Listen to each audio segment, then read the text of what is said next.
Assalamualaikum warahmatullahi wabarakatuh. Kami dari kelompok 12 Bimbingan dan Konseling Sosial akan menjelaskan mengenai pembentukan dan perubahan sikap. Saya Dinda Sabila El-Rahma, NBM 20144200064 dan teman saya Bianda Zahra, NBM 20144200058. Pengertian sikap menurut para ahli. Yang pertama ada menurut Purwanto tahun 1998, sikap adalah pandangan atau perasaan yang disertai dengan kecenderungan untuk bertindak sesuai dengan objek.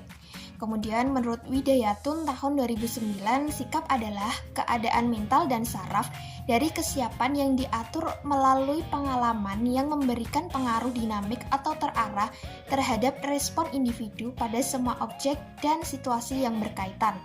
Sehingga dapat disimpulkan bahwa sikap merupakan perasaan dengan kecenderungan bertindak atau berperilaku terhadap objek dan situasi yang ada. Yang selanjutnya ada struktur sikap menurut Azwar tahun 2009. Menurut Azwar, struktur sikap ini terdiri dari 3 komponen. Yang pertama adalah komponen kognitif. Komponen ini berisi kepercayaan seseorang mengenai apa yang berlaku atau apa yang benar bagi objek. Kemudian yang kedua adalah komponen afektif. Komponen ini menyangkut masalah emosional seseorang terhadap objek sikap tersebut. Kemudian yang ketiga adalah komponen konatif. Komponen ini menunjukkan bagaimana kecenderungan seseorang berperilaku terhadap objek yang ia hadapi. Baik, selanjutnya ada tingkatan sikap menurut Nota Atmojo pada tahun 2003. Kemudian pertama ada menerima. Seseorang mau dan memperhatikan stimulus yang diberikan objek. Kemudian yang kedua, merespon. Seseorang tersebut akan memberikan jawaban apabila ditanya, mengerjakan serta menyelesaikan tugas yang diberikan oleh objek. Kemudian yang ketiga, ada menghargai. Menghargai ini mengajak orang lain untuk mengerjakan dan mendiskusikan sesuatu hal atau masalah. Dan yang keempat, ada bertanggung jawab. Seseorang tersebut bertanggung jawab atas segala resiko yang akan ia dapat dari apa yang ia pilih. Selanjutnya ada faktor yang mempengaruhi sikap terhadap objek sikap. Yang pertama adalah pengalaman pribadi, yang kedua adalah pengaruh orang lain yang dianggap penting, kemudian yang ketiga adalah kebudayaan. Kebudayaan ini mempengaruhi lumayan besar ya untuk pembentukan sikap. Kemudian yang keempat adalah media massa, baik media digital, media cetak, atau yang lainnya. Kemudian yang kelima ada lembaga pendidikan dan lembaga agama. Ini sangat mempengaruhi sikap karena keduanya meletakkan dasar dan konsep moral dalam diri individu. Kemudian yang terakhir, yang keenam, ada faktor emosional. Selanjutnya ada ciri-ciri sikap. Apa aja sih ciri-ciri sikap? Yang pertama itu ada sikap itu bukan dibawa sejak lahir. Jadi sikap ini dibentuk atau dipelajari sepanjang perkembangan orang itu dalam berhubungan dengan objek. Kemudian yang kedua, sikap dapat berubah-ubah tergantung pada faktor-faktor dan keadaan tertentu. Kemudian yang ketiga, sikap tidak berdiri sendiri. Ia selalu berhubungan dengan objeknya. Kemudian yang keempat adalah objek sikap merupakan suatu hal ataupun kumpulan atau gabungan dari berbagai hal yang ada. Kemudian yang terakhir, yang kelima, ada sikap mempunyai segi motivasi dan juga segi perasaan.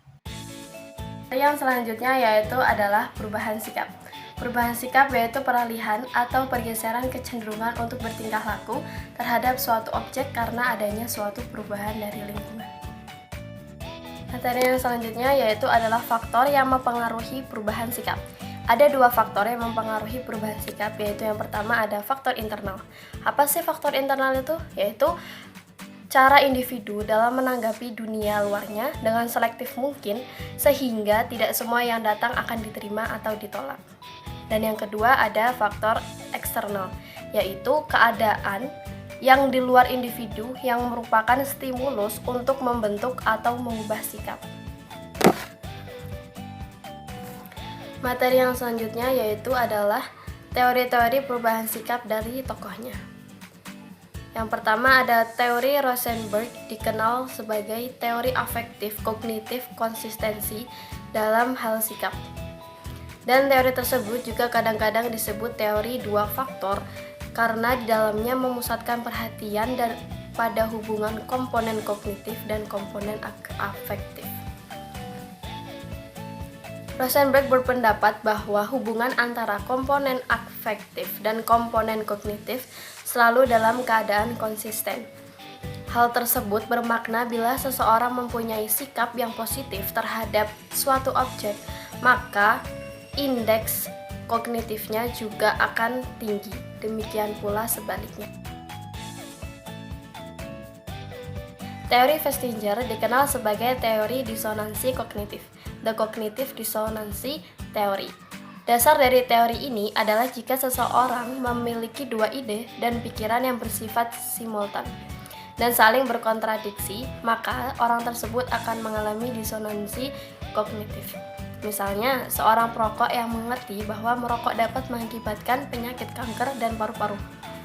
Kalimat kognisinya, saya seorang perokok. Nah, yang tidak sesuai dengan kognisi, merokok dapat mengakibatkan sakit kanker paru-paru. Nah, kondisi tersebut, kondisi di atas tadi, itu membuat seseorang akan berada dalam keadaan disonansi. Nah, disonansi ini dapat menyebabkan kelegaan psikologis yang mendorong seseorang untuk mengurangi disonansi tersebut. Berkaitan dengan hal tersebut, cara untuk mengurangi atau menghilangkan disonansi yaitu yang pertama, mengubah perilaku, yang kedua, mengubah lingkungan, dan yang ketiga, menambah elemen baru. Materi yang selanjutnya yaitu adalah proses perubahan sikap. Nah, proses perubahan sikap ini ada 7, yaitu yang pertama, mempelajari pesan, yang kedua, alih perasaan, yang ketiga, mekanisme konsistensi, yang keempat, ada perubahan, yang kelima, menghina sumber, yang keenam, pengubahan pesan, dan yang ketujuh, penolakan. Sekian dari kelompok kami, kelompok 12. Banyak kurangnya dalam penyampaian, kami minta maaf yang sebesar-besarnya. Terima kasih atas perhatian dari dosen dan teman-teman sekalian. Wassalamualaikum warahmatullahi wabarakatuh.